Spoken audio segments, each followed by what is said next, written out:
আসসালামু আলাইকুম। আজকে আমাদের আলোচনার বিষয় ব্যঞ্জন সন্ধি পর্ব 2। চলুন দেখে নেওয়া যাক পর্ব 2 আমরা কিভাবে সাজিয়েছি। পর্ব 2 এর ক্ষেত্রে অর্থাৎ ব্যঞ্জন সন্ধি গঠনের ক্ষেত্রে যে তিনটি দিক রয়েছে, এর মধ্যে দ্বিতীয় যে অবস্থানে রয়েছে সেটি হচ্ছে স্বরধ্বনি প্লাস ব্যঞ্জন ধ্বনি মিলে কিভাবে আসলে ব্যঞ্জন সন্ধি গঠিত হয় সেটি আমরা দেখব। ফলে আমরা প্রথমেই চলে যাব একটি উদাহরণের ক্ষেত্রে। সেটি এরকম: এক যোগ ছত্র। তাহলে এক শব্দটিকে যদি আমরা বিশ্লেষণ করি, এখানে এ পাবো, তারপর ক হসন্ত যোগ স্বরে অ পাবো, অর্থাৎ আমরা ব্যঞ্জন যে বর্ণগুলো রয়েছে সেগুলোর সাথে কিন্তু স্বরে অ যুক্ত রয়েছে। এই বিষয়টি কিন্তু এখানে স্পষ্ট। ফলে দেখা যাচ্ছে যে ক কে আমরা এখানে বিশ্লেষণ করেছি ক হসন্ত যোগ স্বরে অ। এই যে স্বরে অ কে আমরা পাচ্ছি, এরপর আমরা কি পাচ্ছি? ছত্র বানানটি পাচ্ছি। ছত্র বানানটি শুরু হয়েছে ছ দিয়ে।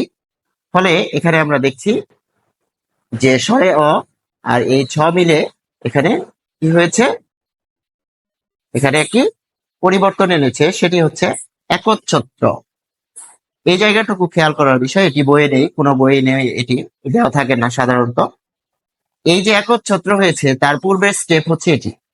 এটি বোঝানোর জন্য কিন্তু আমরা এখানে একচ্ছত্র বানানটিকে ভেঙে লিখেছি। কেননা এই যে কয়ের পর অ রয়েছে, তাহলে এই যে এরপর ছ রয়েছে, এই দুটো মিলে কি হচ্ছে? দ্বিত্ব হয়েছে।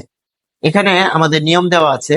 নিয়মটি বলছে স্বরধ্বনির পর ছ থাকলে উক্ত ব্যঞ্জন ধ্বনিটি দ্বিত্ব হবে, মানে চ ছ হবে। তাহলে স্বরধ্বনির পর কি রয়েছে? ছ রয়েছে। ছ থাকার কারণে এটি দ্বিত্ব হবে। এই অংশ কি হবে? একচ্ছত্র। একচ্ছত্র। ফলে একচ্ছত্র এখানে চ ছ যে হবে, এটি আমরা এখানে বিশ্লেষণ করে দিয়েছি। এর পরের স্টেপটা হচ্ছে এটি, অর্থাৎ এই যে চ হসন্ত যুগ ছ, এটির অর্থ হচ্ছে এখানে যুক্ত ব্যঞ্জন চ ছ এখানে যুক্ত বর্ণ হিসেবে রয়েছে। এই যুক্ত বর্ণকে আমরা এখানে বিশ্লেষণ করেছি। বিশ্লেষণ করে আমরা পেয়েছি চ হসন্ত, এরপর ছ। কেননা চ হসন্ত দেওয়ার অর্থ হচ্ছে এরপর ছ থাকছে এবং এটি কিন্তু যুক্ত অবস্থায় থাকছে বলে এখানে হর্ষন্ত দিয়েছি, যেটি আসলে আমরা বিশ্লেষণ করে অনেক ক্ষেত্রেই বইয়ে দেখি না। বইয়ের সচরাচর একচ্ছত্র অংশটুকু দেওয়া থাকে। তার মানে এখানে একটি গুরুত্বপূর্ণ বিষয় হচ্ছে সংকেত, অর্থাৎ সংকেত হচ্ছে দ্বিত্ব। এই যে চ ছ, এটি হচ্ছে আসলে সংকেত। এবং এখানে যদি আমরা খেয়াল করি যে দ্বিত্ব থাকলে তার মানে ওই জায়গাতে কিন্তু আমাদের বিশ্লেষণটা করতে হবে।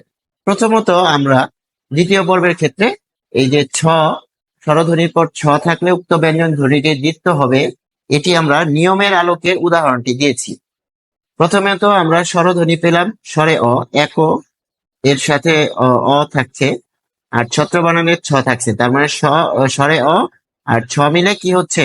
চ ছ হচ্ছে। এখানে আমরা সেটি প্রমাণ দেখতে পাচ্ছি। আর যদি আমরা কোনো বানানে চ ছ পেয়ে থাকি, তাহলে সে অনুযায়ী কিন্তু আবার আমরা প্রথমে একটি এখানে স্বর পাবো, পরে আরেকটি ব্যঞ্জন পাবো, সেভাবে কিন্তু আমরা বিশ্লেষণ করব। এবং এই বিষয়টি কিন্তু পরবর্তী যে উদাহরণগুলো আসবে সেই উদাহরণের মাধ্যমে আমরা স্পষ্ট করব। আমরা এখানে দেখাচ্ছি যে এখানে ক এর সাথে ছ যুক্ত হয়েছে। আর এই যে একচ্ছত্র, এটি মধ্যবর্তী স্টেপ, এটি আমরা তীর দিয়ে দেখিয়েছি কিভাবে একচ্ছত্র বানানটি গঠিত হলো, অর্থাৎ তার পূর্বরূপ হচ্ছে এটি। ফলে আমরা খুব সহজে এই বিষয়টি ধরতে পারবো। আরেকটি উদাহরণে আমরা যাব, কথা যোগ ছলে। তাহলে কথা শব্দের শুরুতে কি রয়েছে? পরে শেষে রয়েছে স্বরে আ। আর ছলে বানানটি আমরা বিশ্লেষণ করেছি ছ যোগ ল হসন্ত যোগ স্বরে এখানে এ। তাহলে স্বরে আ আর এখানে ছ মিলে কি হচ্ছে? কথার ছলে হয়ে যাচ্ছে।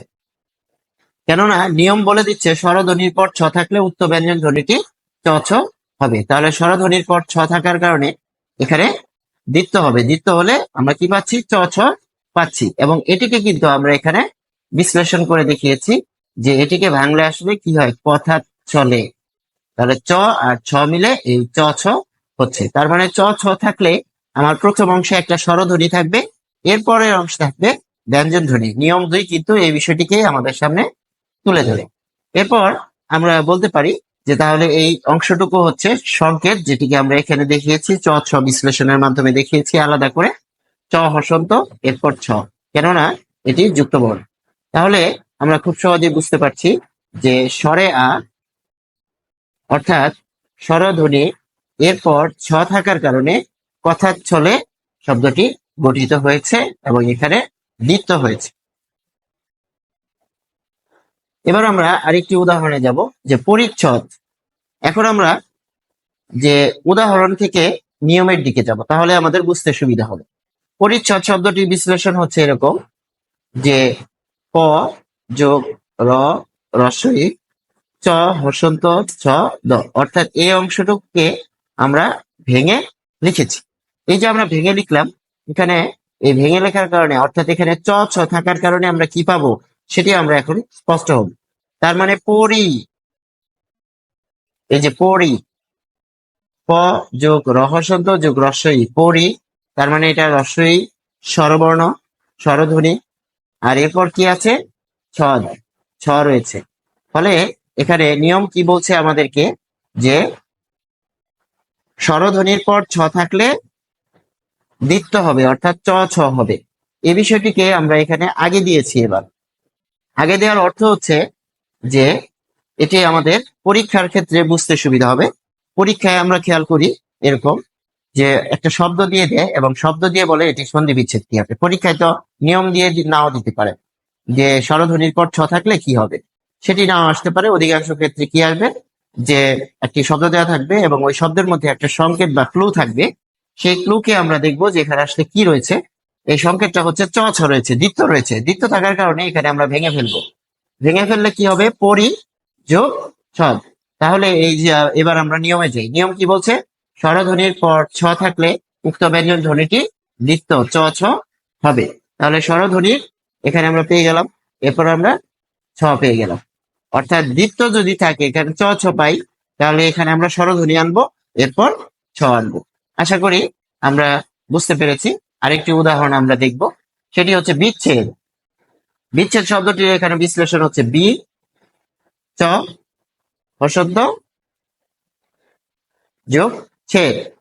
আচ্ছা, এখানে যে চ এর পর ছেদ, তাহলে আমরা পাচ্ছি যে এখানে সংকেত হচ্ছে এই দ্বিত্ব চ ছ, এবং এটিকে বিশ্লেষণ করলে আমরা পাচ্ছি যে বি, বি কে বিশ্লেষণ করলে ব হসন্ত যোগ রস্ব ই, এবং ছেদ বানানটি শুরু হয়েছে ছ দিয়ে, ছ হসন্ত যোগ এ, এটি হচ্ছে ছে। কোন ক্রমে কিন্তু এ তার আগে রয়েছে বলে এ কিন্তু আগে আসবে না, এ আগে আসলে হয়ে যাবে এস। আর ছ থাকার কারণে এরপর যে এ কার এ থাকছে, তাই এটি কার হিসেবে ছে হয়ে গিয়েছে, এরপর দ।